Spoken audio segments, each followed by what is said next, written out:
গোলামকে উটের পিঠে বসায়া মুসলমানদের খলিফা প্রেসিডেন্ট ওমর উটের লাগাম টানতেছে। সূর্যের আলো উত্তপ্ত মরুভূমির বালুতে হযরত ওমরের পা একাকার হয়ে যাচ্ছে। এবার আমিরুল মুমিনিনের শরীর থেকেও ঘাম ঝরতেছে।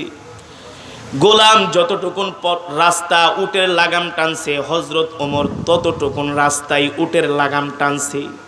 গোলাম ডাক দিয়া বলে, আমিরুল মুমিনিন কিফ, দাঁড়ায় যান, আপনি দাঁড়ায়া আমার কাছে উটের লাগামটা দেন, আপনি উটের উপরে সাওয়ার হন।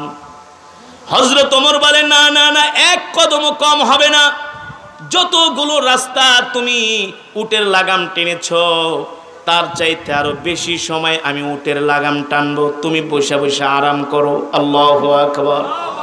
হযরত ওমর ক্লান্ত